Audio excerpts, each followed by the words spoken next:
Good afternoon, everyone. My name is Sadie Walters and I'm Head of Production for Clarion Gaming. We're delighted to be hosting a webinar with IMGL today, discussing regulation in two emerging iGaming markets, the Netherlands and Germany. The panel today will be led by former IMGL President and partner at Melchers Law, Jörg Hoffmann, and some other special guests that you will hear from shortly. There'll be a Q&A section following the presentation, so please do submit questions as we go along and we'll try to address as many of them as possible at the end. And with that, Jörg, I'll pass over to you. Thanks for your kind introduction. Thank you very much and welcome to our session today. It's a wonderful panel in which we cover two jurisdictions of major interest. A lot of things are happening in the Netherlands and in Germany, and well, you may be looking forward to obtain some very interesting information today. I'm happy to introduce you to my fellow panelists. I'd like to start with Matthias Danz, who is president of the German Sports Betting Association. In German, it means Deutscher Sportwettenverband. Then we have two friends from the Netherlands. My friend Alan Littler, who is a leading gaming lawyer with Kalfkatz France in Amsterdam. Alan, you take over introducing your fellow panelist from the Netherlands, Peter Bordegoy. Please do so. Yes, so the first half of today's session will look at the Netherlands before switching back to Germany and then bring things together when we discuss one or two issues which are common to both jurisdictions at the end before we go across to the Q&A session. So I'll be covering the Netherlands with Peter Bordegoy from Speel de Randwoord, the Dutch Trade Association representing the online sector in the Netherlands. I can see his title is in English. I believe there's a name change in the near future, so I think that will be one of the first key developments in the next 6 to 12 months, which incidentally is one of the first things we're going to touch upon. What's going to happen? What can we expect in the next half year, next full year ahead? And then we're going to go and look at what we think are the key points or the likely nature of the license application process for the remote gambling licenses. And then we will zoom in on one particular issue, namely the reliability test, which is going to be a key point for many operators on their way to getting a license in the Netherlands, particularly given, as some of you may have heard, about the cooling off criteria. And then, if time allows, we'll have a look at the Gambling Authority's recently published market vision, where it looks ahead to how it sees the Dutch gambling market evolving in the years ahead.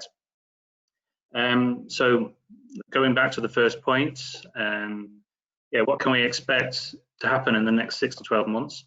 Perhaps I should look back very briefly before giving the microphone, so to speak, to Peter Paul.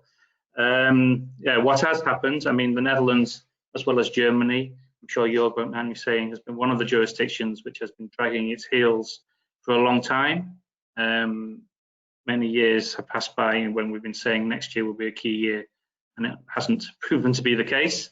I think, though, this year we can say that next year will be the year that it all kicks off, and I'm very much surprised, extremely surprised, if we're wrong on that. Last year, basically, the Remote Gambling Act finally passed through the Senate in February 2019, and that then sort of gave everything a good push along. The Remote Gambling Decree has also been published in its final version. The Remote Gambling Regulation, the secondary legislation that fits under that, is only in consultation form at the moment, and we're waiting with bated breath for the final installment of that. But you know, the Gambling Authority and the Ministry have been working very hard, as have we internally in preparing for the license application process to kick off. Formally speaking, the 1st of January 2021 is perhaps the date on the cards, but in light of parliamentary discussions back before the beginning of the summer, end of May, early June, the Minister for Legal Protection noted, and partly due to COVID, that a few months of delay is to be expected. We're still waiting for that in black and white, but I would imagine it would be somewhere around March that we expect the law to come into force and the gambling authority to start with the license application process. But there's an awful lot to be done and an awful lot to happen between now and then. So Peter Paul, what do you think will be the next sort of key steps, perhaps, you know, after the summer break when everybody's back from staycation? Yeah, so I certainly agree that the minister is expected to come out with, let's hope, the final date of the act coming into force. He did mention in Parliament when asked that he expects to add a couple of months to the timeline. So, you know, a couple in Dutch is actually 2. So if you add 2 months to the intended the 1st of January, you end up 1st of March. This would bring it just before the elections, which are due in March 2021. And the letter, you know, of the minister responding to Parliament is expected any time, really. We're all waiting on the letter to come out. Currently, I know that the KSA, as you said, is working very hard to be ready, and hopefully they are able to publish their policy for the licensing process, which entails basically everything.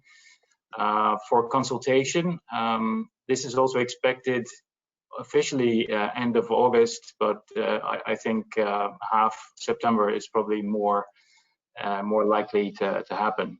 So a lot is going to happen in the next 4 to 6 weeks. Yeah, I think one of the key points which a lot of the market is sort of waiting for is the gambling authority's policy note on the reliability test. The reliability test is going to be a sort of key part of the whole application process, particularly given the fact that there are many operators on the market at present. So the gambling authority, given political pressure, has to sort of manage that and give consideration to the voices within Parliament. And for that reason, as many of you will know, back in July of last year, the gambling authority published draft policy rule on the cooling off criteria, and these criteria basically say that an operator can't target the market for a certain period before the license application is submitted.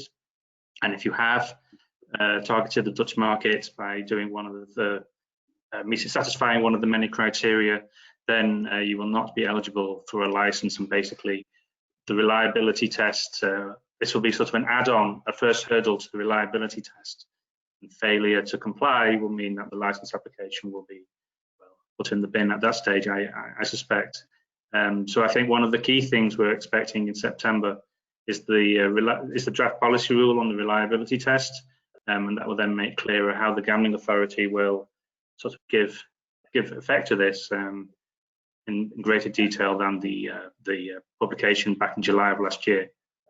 Yeah, to add to that, maybe the gambling authority made it clear that they also intend to send with it the draft license application form. And I think it's important to mention here that prospective license applicants have to work with the reality that this license application form will contain at least 2 tick boxes, which will contain questions such as I as an applicant declare that in the 32 months prior to this license application, I have not infringed one or more of the prioritization criteria. So this will be a legal statement that you will have to answer truthfully. And I'm saying this with a bit of stress, because if you would inadvertently or maybe expressly not answer this question truthfully, that in itself is another reason to be not eligible for a license in the Netherlands, but then for a longer period. So this is something that you have to expect in the license application form. There will also be a tick box with a similar statement about whether or not you have been applying age verification at registration since 1st of January this year. So the KSA already gave a few heads up that this is likely to be expected. Yeah, so the Peter Paul referred to the prioritization criteria there. The cooling off criteria are basically the same set of criteria, same bullet points, in fact, except for the fact that the lack of a geo-blocking measure will not be reason to trip up on the cooling off criteria. And I think it will also be interesting to see. I should also say that I understand at least that the cooling off or the whole draft policy rule on the reliability test will be put out for consultation. But unfortunately that the license application form will only be published but not put out to consultation. I think you might have a different view on that, Peter Paul, or? No, I agree. This is also what I heard, that you know, the forms are not put out for consultation as such. So I think that in the interest of time, they reason that consultation is not the best way to go about this. But you know, looking at this from my past experience, or taking into account my past experience as an operator applying for a license, I know that the Article 3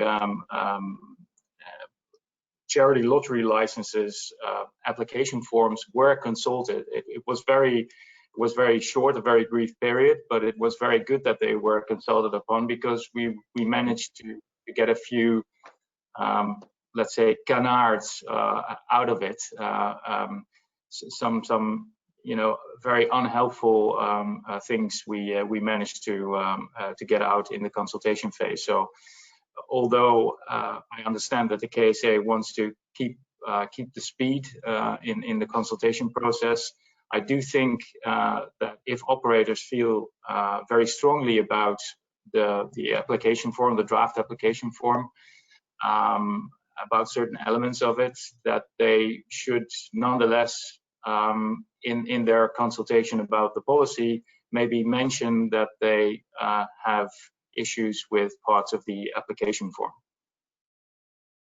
Yes, and I think what will also become evident, or at least somewhat clearer and more clearer than at present, is that once the policy rule on the reliability test comes out and the license application form is there in September, operators can then go away with and come to a better estimate of when they were compliant with the cooling off criteria. Because if you apply and you haven't cooled off for the necessary period of time, which is probably going to be 36 months, then that will be a reason for the gambling authority to reject the application without looking any further at it. So it will be really key to be clear amongst yourselves. Okay, after the 1st of March, okay, the 1st of March, let's say, is the day on which the first applications can go in.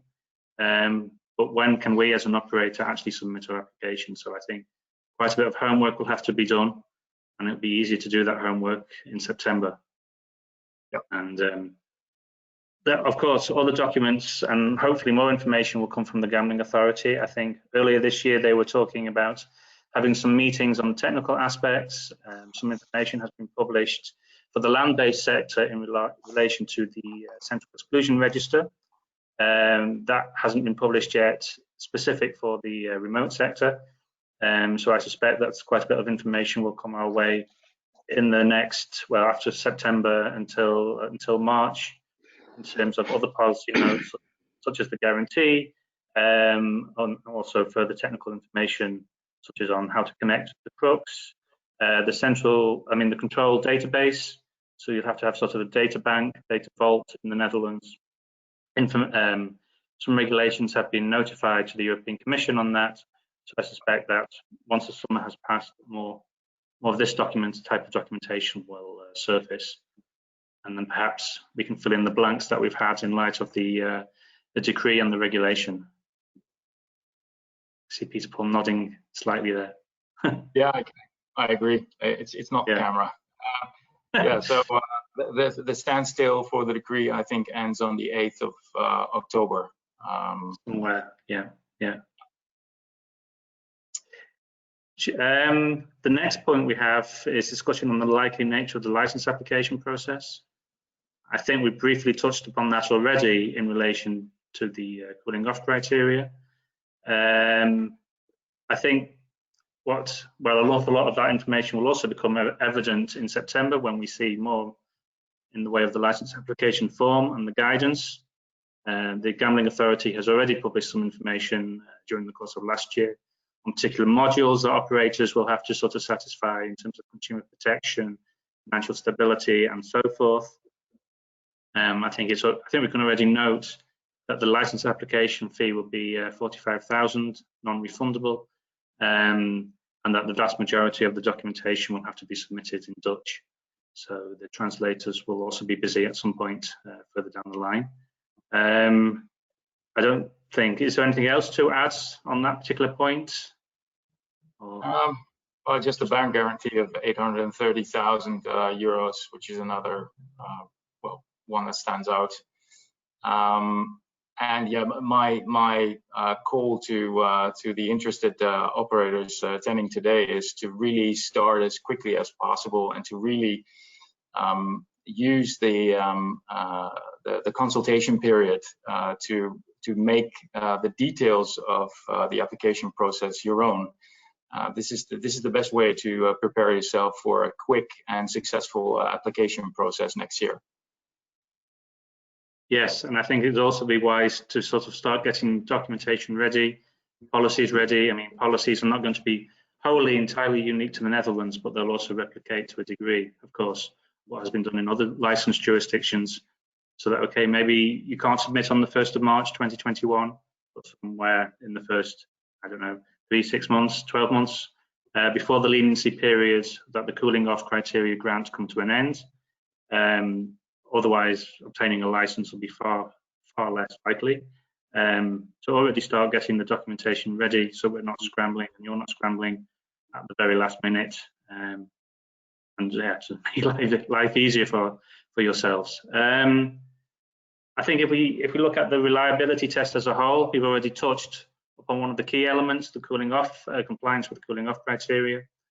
I think it's also necessary to stress that this is, as some people sometimes mistake it to be, it's not a blackout. It doesn't require an operator to withdraw from the market completely, but not to target the market, of course. We can expect that at some point during the license application process, there could be some discussion as to whether, X particular activity actually does constitute targeting the Netherlands or not. The Gambling Authority may take one view, you may take another view. I think that's something that's going to be a bridge that we cross when we get to it. It's a little bit too hard to predict now how that will pan out. And then there are basically two other elements, the reliability test, sort of the core body of it as established in the remote gambling decree, where basically the Gambling Authority will have to be convinced that an applicant, the reliability of the applicant is beyond doubt, and they will take a very deep view into the applicant entity and the whole group structure, and not only look at activities in the Netherlands, but also activities in other jurisdictions and how well an operator has behaved or misbehaved elsewhere. It's a little bit difficult to say at the moment as to how different elements will weigh up, how the Gambling Authority will weigh various infringements or warnings in one jurisdiction with other elements. Again, that's going to be something which becomes evident with the passage of time. And then the third element of the reliability test will be basically a probity screening check, which is a fairly standard piece of legislation in the Netherlands, standard in the sense it applies to all sorts of licenses and authorizations awarded to private entities. So I think our key focus is going to be on the reliability tests in the remote gambling decree, and basically how, if we refer back to parliamentary discussions, unlicensed presence on the market will be weighed very negatively, and then the cooling off criteria is a sort of get out of jail free card, if you like, and that sort of gives the Gambling Authority the leeway to say, okay, operators have been on the market, but they have been compliant with the criteria, therefore we will perhaps leave that de facto market presence to one side. But that will only be available for a limited period of time.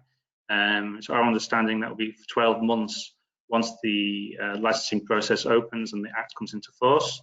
So then it'd be really necessary to cool off to come to the end of the cooling off period.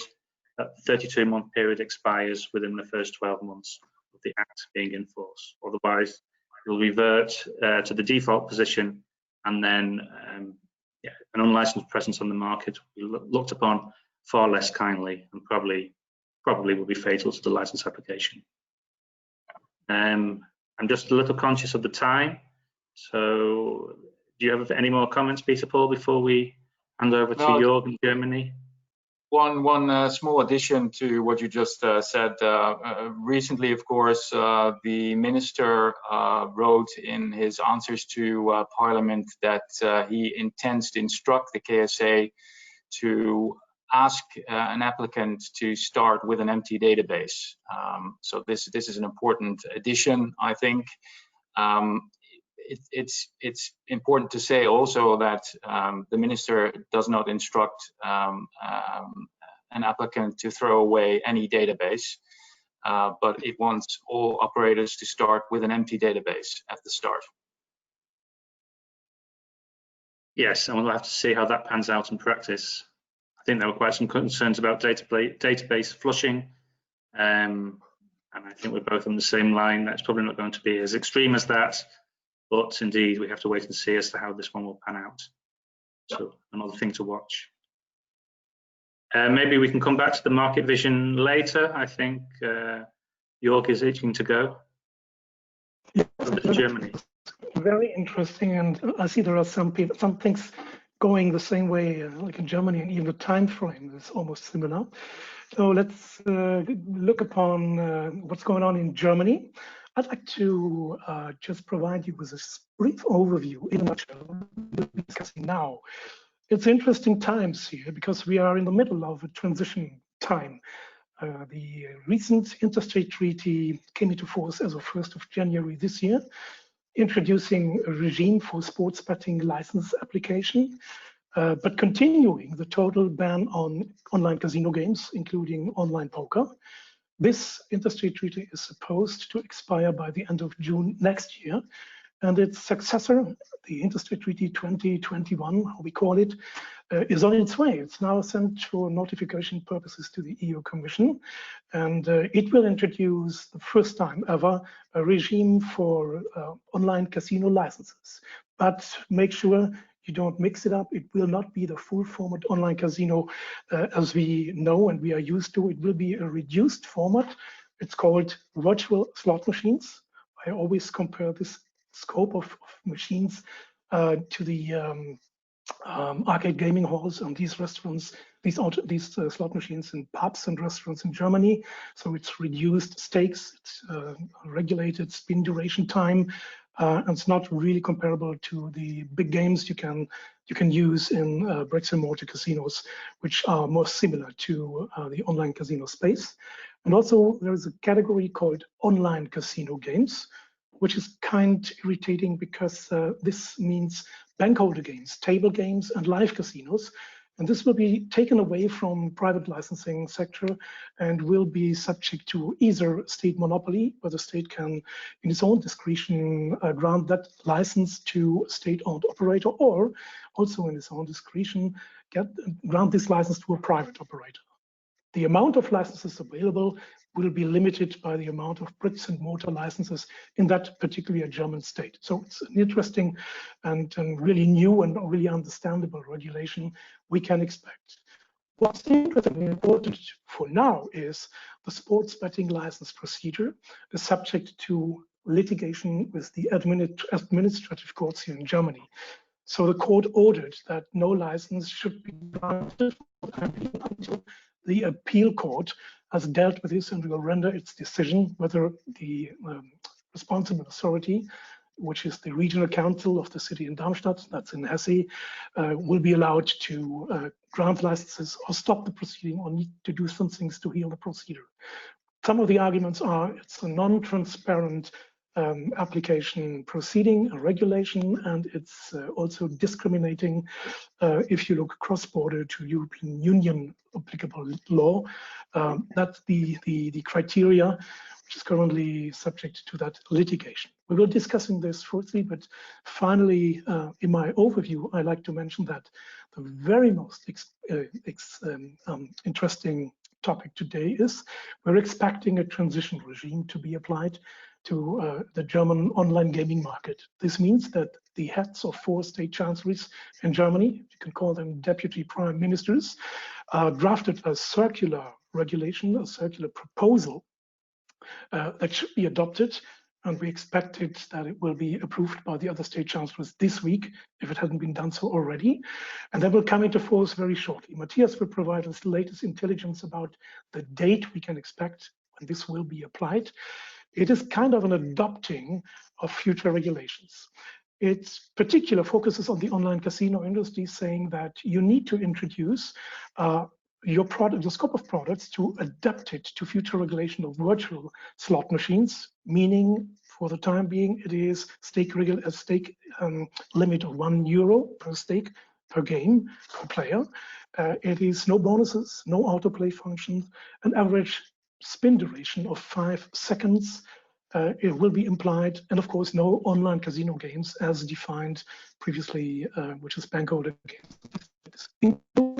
Conditions and requirements which you can find in the future regulation. There's also some changes in technology.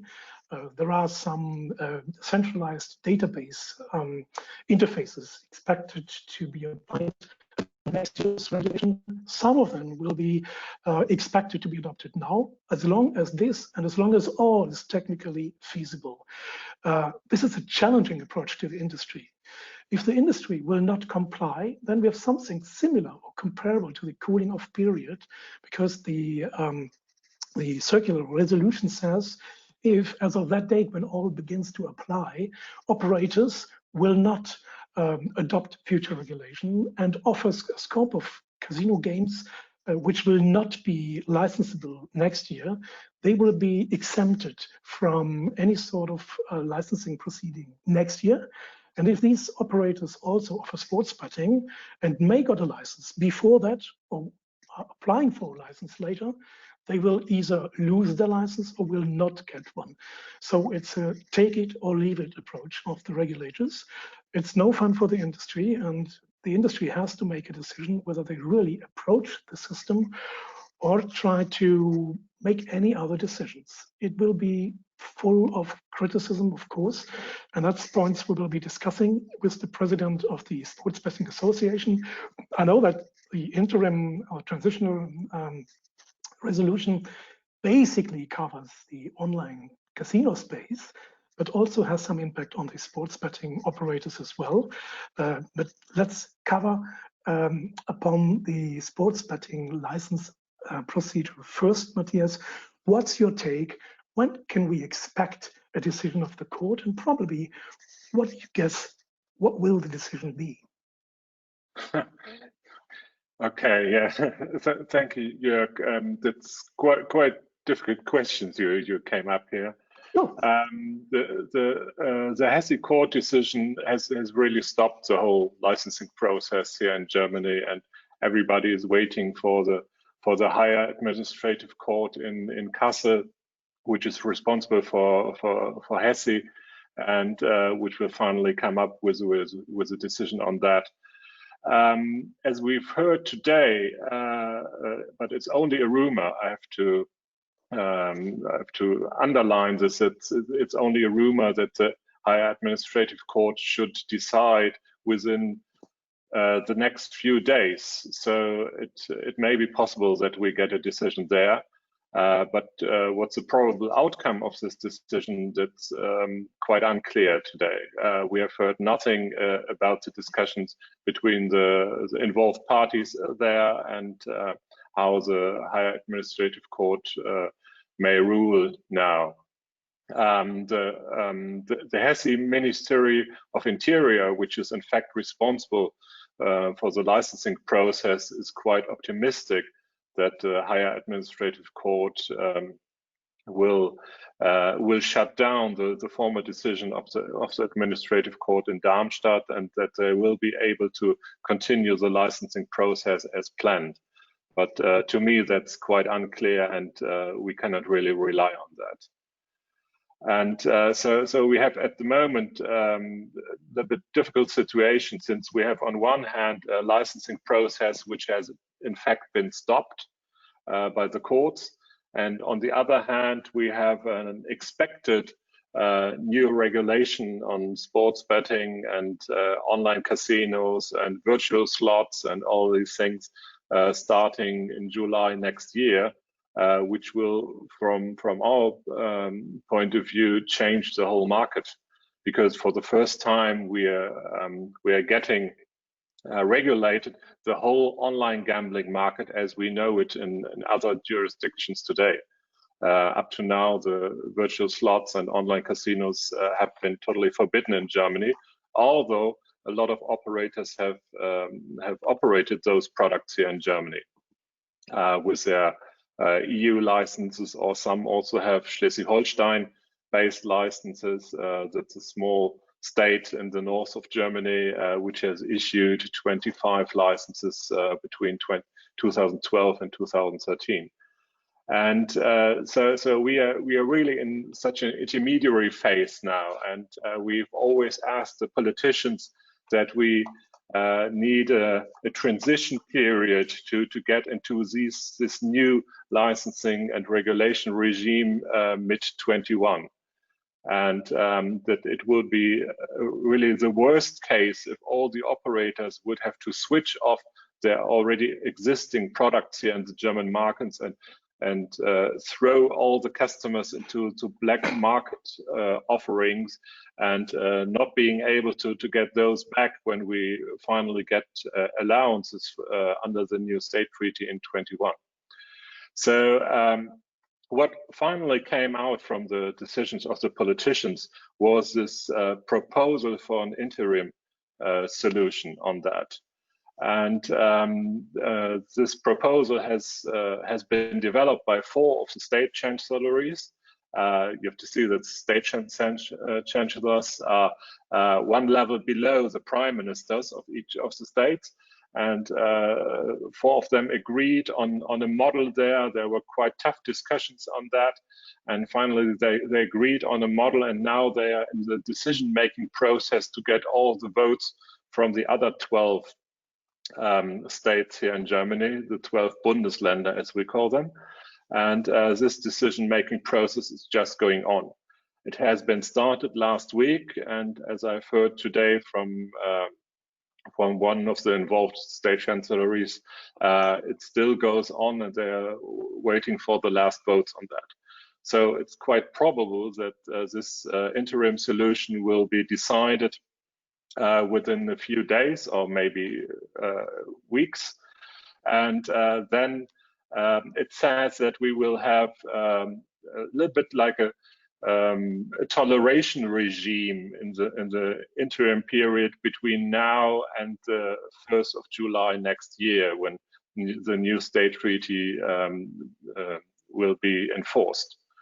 And this toleration regime is more or less guidelines for the authorities how to handle the operators in the intermediate phase.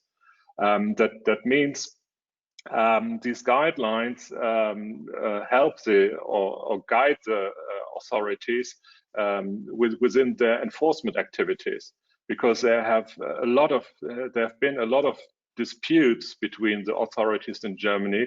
As you know, we have 16 different authorities in each of the states, and they are quite of very, very different opinions, and the spread is quite large between their political opinions there and their opinions how to handle this gambling business in the future. And so the state chancelleries stepped one level up and said, okay, we have to give them guidelines. And these guidelines, on one hand, handle the sports betting licenses, which will be issued hopefully soon after the decision of the higher federal administrative court. and in Hesse. And there were some questions on, for example, how to handle the stake limits within those licenses, and this has been decided now. And for the stake limits, for example, we're allowed to, in general, to have a limit of 1,000 euros per customer and month on sports bets, and these limits may be raised under certain conditions on the first level to 10,000 euros and on the second level to 30,000 euros. And 30,000 is the absolute maximum, which can be the total of stakes on sports bets. And the other, yeah, Can you let us know when this transitional regime is supposed to come into force? In the past, the information was it will be valid as of 1st of October, but now it seemed to be postponed. Yeah, it has been postponed by 15 days. So the exact date when all the operators have to fulfill all the requirements by the transitional regime will be the 15th of October. We've got this information quite recently because the decision-making process between the state chancelleries took so much time during holiday season and Corona and all those issues. They said, okay, we delay it a little bit. But nevertheless, the time frame between now and 15th October is quite tough. And as I know, all of the operators on the German market are trying to fulfill all the requirements within this regime and to be ready until the 15th of October. But as I assume, it will not be possible for most of them. That's a very tight because yeah, the time frame is quite tight, and but this is what the politicians really want. They would like to put pressure on the industry to get the industry fulfill the requirements more or less of the 21 state treaty, to fulfill them already now, and then to continue with those products which are from their point of view in fact forbidden today, which means the virtual slot games. Transitional regulation would mean to try to have the unregulated market be transferred into a regulated market, make sure that the main stakeholders will survive, the customers, and will operate in a licensed regime. This is intended, and this is what the industry intends to. But usually this is only possible if the transition regime provides an environment that is competitive for the industry. Our suggestion here, what we see, in my view, is not even designed to reach this goal. I personally regard it simply as being stupid, because if you consider that within a very, very short time frame, the industry is forced to adjust to a product which will then be subject to future regulation, not even on a legal basis, just not even a formal toleration, just a guideline for enforcement. So the only thing that is helpful is you don't risk any enforcement, but you have to compete with operators who will never adjust the product, who will stay and remain in the black market. There is no competitive environment because the product of those black market operators is much more attractive and popular for the market. I think that is something we can't change it now, but that is something we need to find solutions to keep the industry moving forward without losing the basis of their market. Are there any ideas how the industry will approach regulators?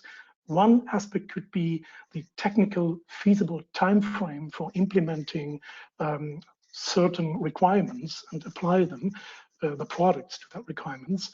I think there's a need to to discuss these things. Yeah, this is quite a tough thing. On one hand, we have to try to implement as fast as possible, and mostly probably within quick and dirty solutions, those requirements from the 21 state treaty.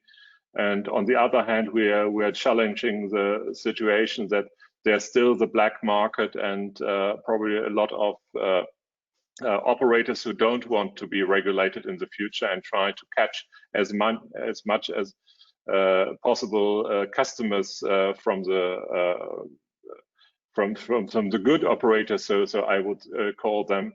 And this is quite the challenging situation.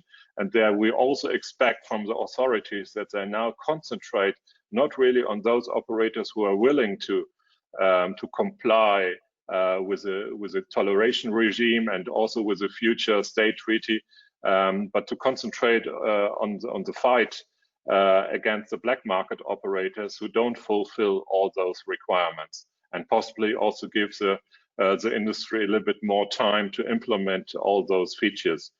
But the politicians have been quite strict on that, because they say, we're giving you now a certain date and a guideline, and it's a more a take it or leave it.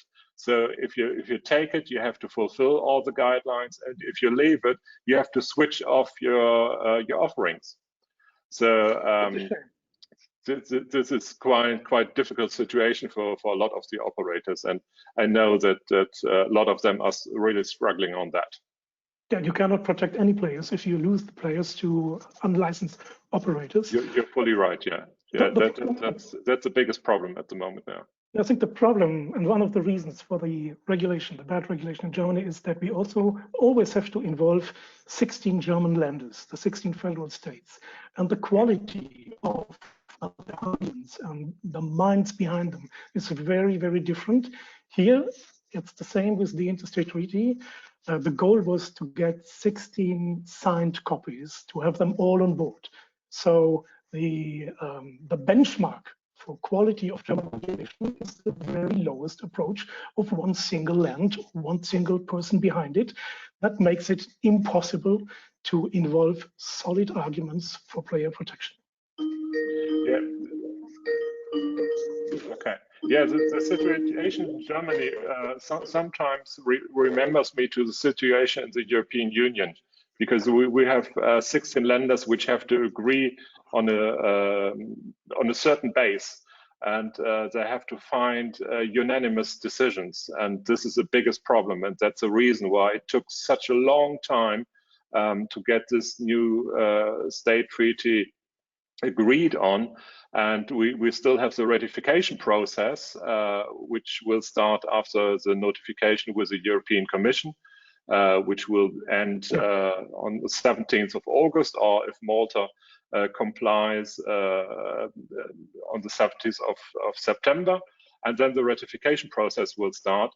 And it's also quite uncertain if this ratification process will be finalized until end of March next year, which is a deadline to get the whole thing into force on the 1st of July.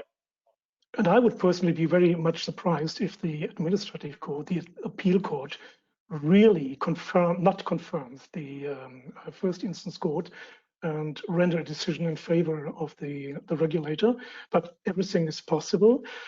Before we start the discussion cross-border about perhaps the common experiences with bad actor clauses and cooling off periods for 1, 2, 3, 4 minutes, and then start opening the Q&A session, I'd like to summarize the options the industry has in Germany as of 15th of October. So either you shut down your casino games, for instance, and remove your business from the German markets, you'll be fine. Then you can apply for a license next year if you want, because then the licensing regime starts if the new interstate treaty comes into force. If you don't comply, you will be excluded from any sort of licensing regime. But if you adjust your product, you will not be able to meet all these requirements in time. So that is the interesting part. And if it's a multi-channel operator, like sports betting operator, including casino offer, you're risking your sports betting license if you don't include. But nobody can tell you clearly what details would be applicable if you talk about those conditions.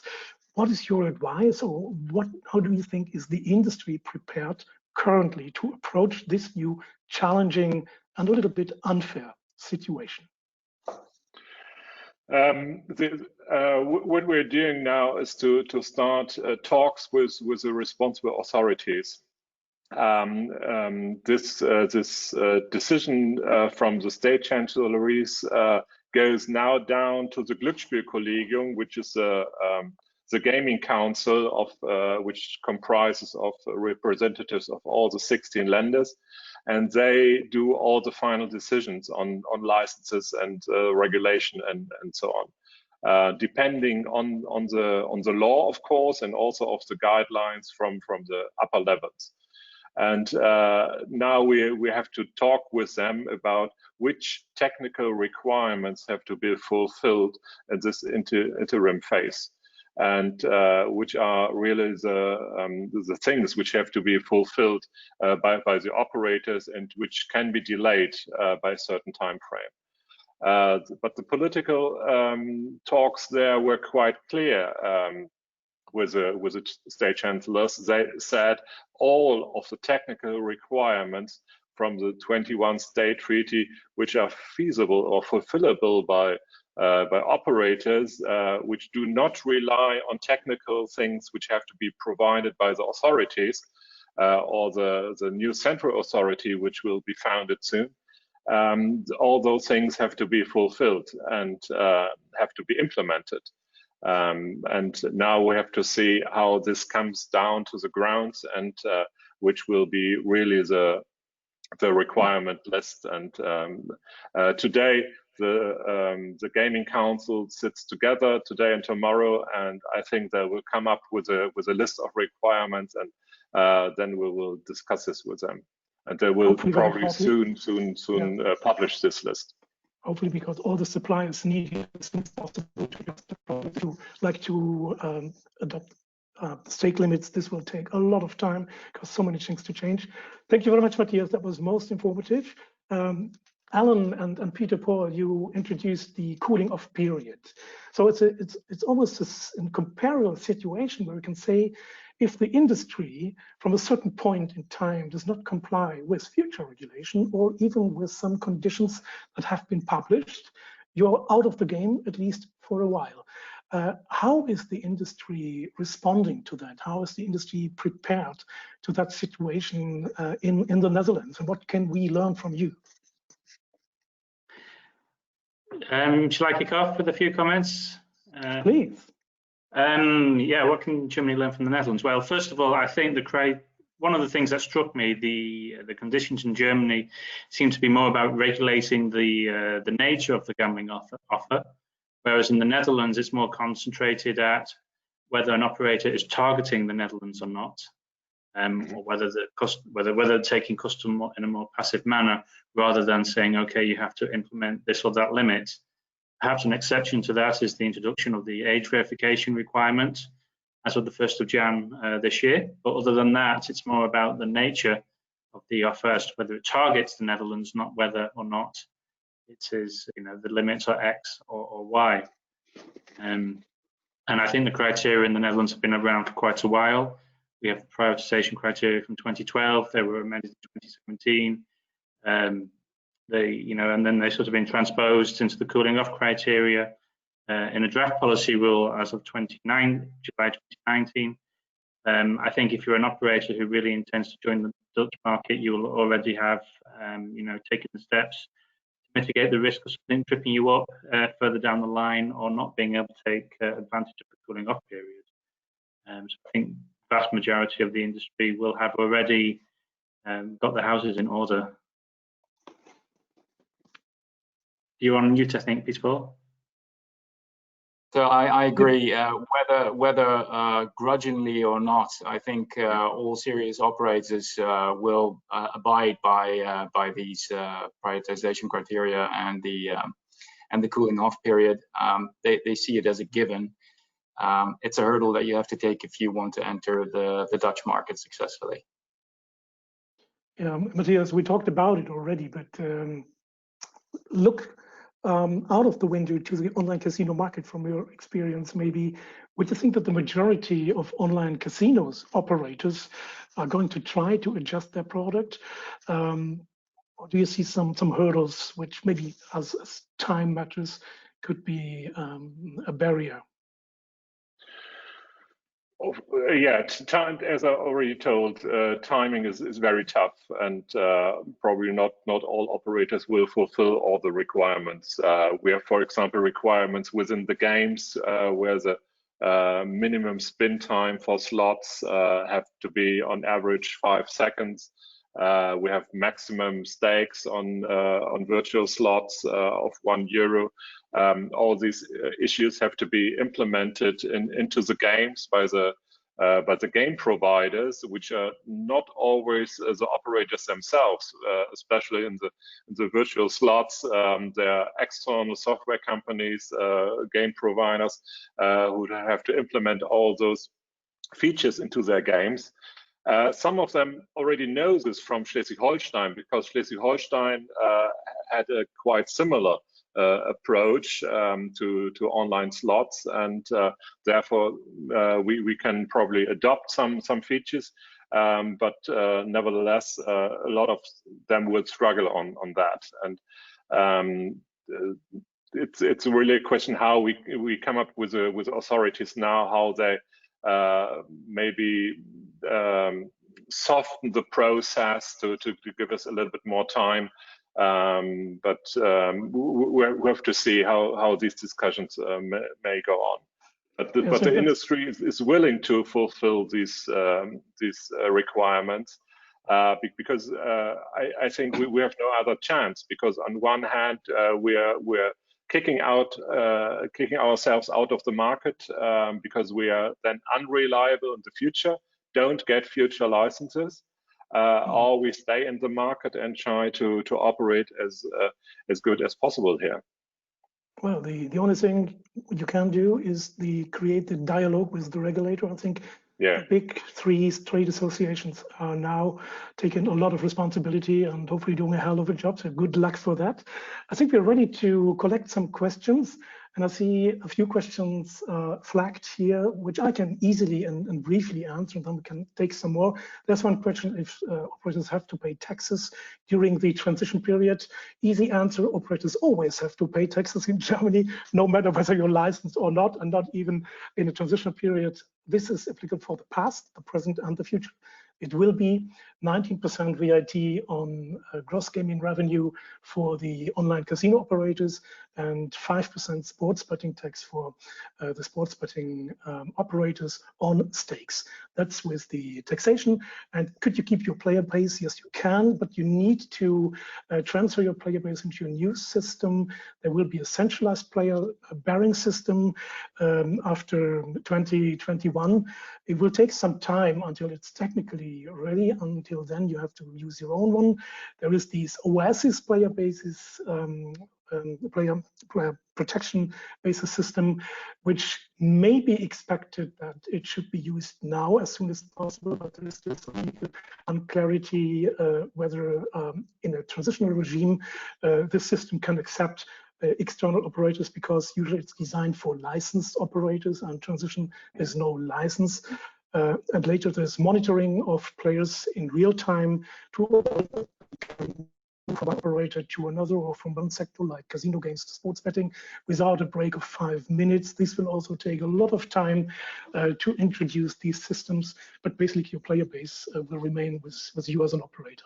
And then there's a question: how will betting on number games be regulated? Do you have an answer on that? Yes. What's meant by number games? It's lotteries, betting on lotteries. Yeah, this probably is strictly done with forbidden. secondary lotteries. That is not subject to any sort of regulation in Germany. It is prohibited now, and it will not be considered to be licensable in the future. Yeah. If that's the question. So if you have any more questions, please be free to submit them. See, there was some questions regarding the Netherlands as well. See if I can find them, sorry. There's one question, maybe Alan, you can provide the answer. Are only bank guarantees accepted, or also security insurance bonds for security if you apply for a license? I think we have to wait for the policy note from the gambling authority for clarity on that. But Yes. I think that type of construction will be allowed, yes. Yeah, well, in Germany, we could say for the same question, you need to provide a bank guarantee on first demand, which is like cash money for the regulator. Once he needs to use that money, he can do so without asking any questions. If there's an insurance system, bond or whatever that is designed the same way, it might be acceptable. If not, it's no consideration.